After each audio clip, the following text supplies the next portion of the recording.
Hello, I'm Neon Geode, and welcome to my Fake Super Flat series.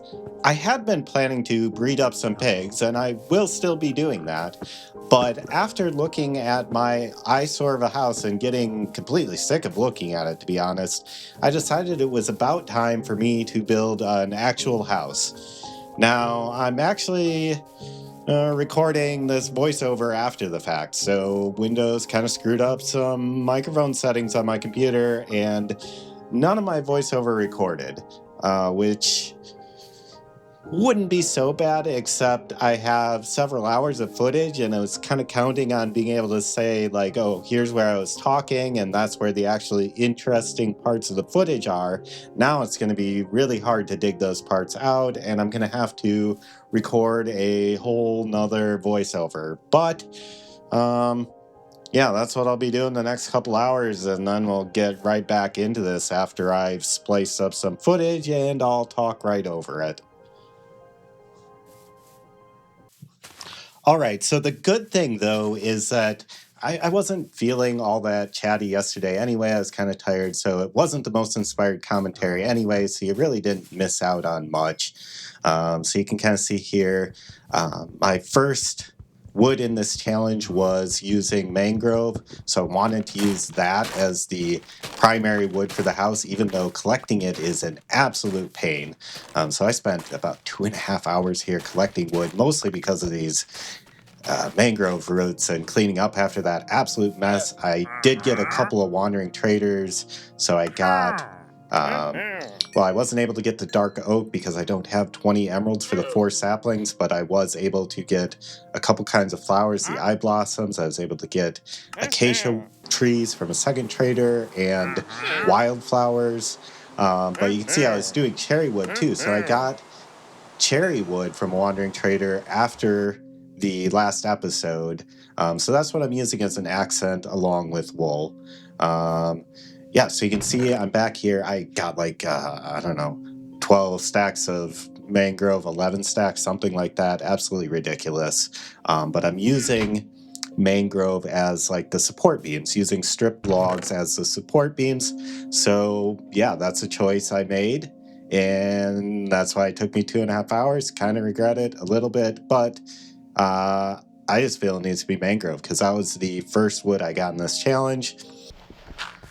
But the first thing I have to do is just take down this absolute eyesore of a dirt house.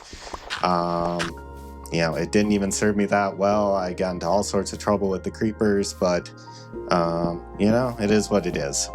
So I'm kind of laying out.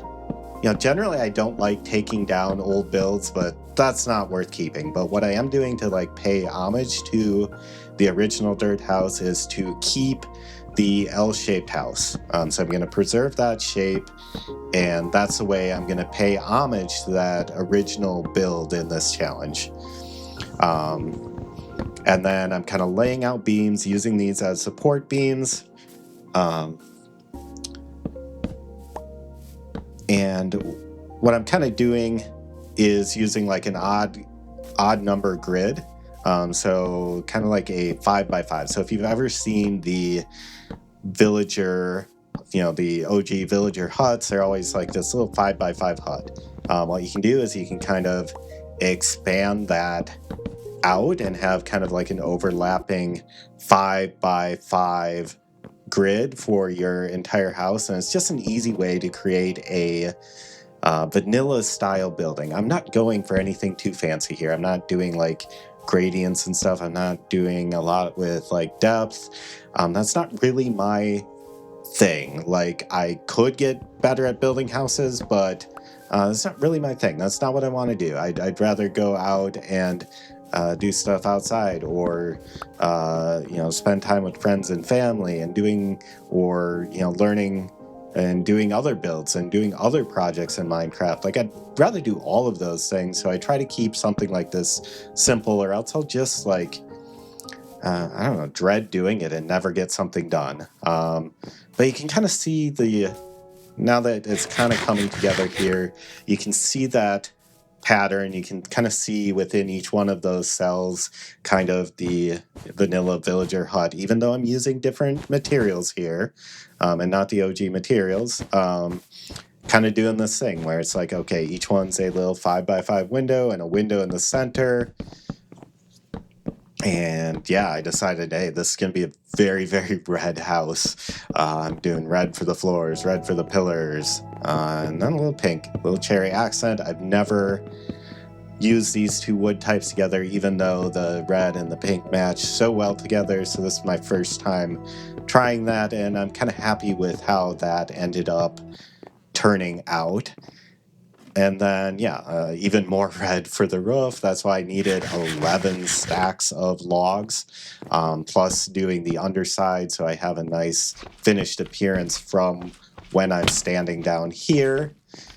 But yeah, a lot of wood went up here, but it was pretty smooth. Once I got into the rhythm of it, kind of the only thing that really it was even a little bit tricky. Well, one, just not falling off the edge, but two, getting these corner bits just right where the two roof lines intersect each other. I have kind of like a main roof going in one direction, the L, and a secondary roof going in the other way, and then they meet in this kind of valley here, and you have to just go in and fix it all up, but it's not too bad. And I'm I'm pretty happy with how that turned out. I don't have glass panes yet. I need to get the right villager type and trade with them, but villagers are a long ways off. So I just put some fence gates in there as temporary windows. And what we have is a clean but simple house. I'll come in, I'll add decorations, landscaping later, improve it bit by bit. It doesn't all need to be perfect right now. I just need a place to live that is not my dirt hut, so I don't have to keep looking at it. But what I will do now is build out a bit more of the structure. I'm going to build or I have already built, since I'm recording this in the future, I have already built a deck in the back, but I'm building this little porch in the front, again on that kind of 5x5 grid pattern, just to keep it nice and simple for me. Just little decorations like this that you would want on an actual house, and are going to add something I can come in later, add a little porch chair, a little place for me to sit in my world, kind of take everything in. And yeah, once you get into the rhythm of this, it really goes by quickly. Like building the house that's always the case. Like you end up spending twice as much time gathering materials for your builds as you actually do on the fun part of the build. But I mean, that's survival Minecraft for you. If you don't like it, you can play creative, you can switch back and forth, whatever it is. But my world's, entirely survival, and I like to keep it that way. And yeah, just a few planks to finish off here, and we're going to add some front steps. We'll add in a cherry front door here in a minute too.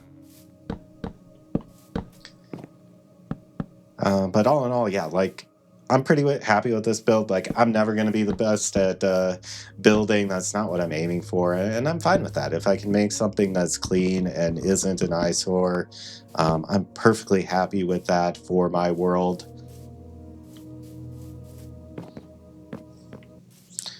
Yeah, so that's the final build. Where once was a dirt shack, now sits this house. Why the heck did I cut it like this? I don't know.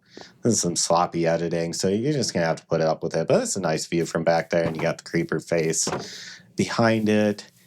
And then yeah, let's go inside. Let's go in the side of the house.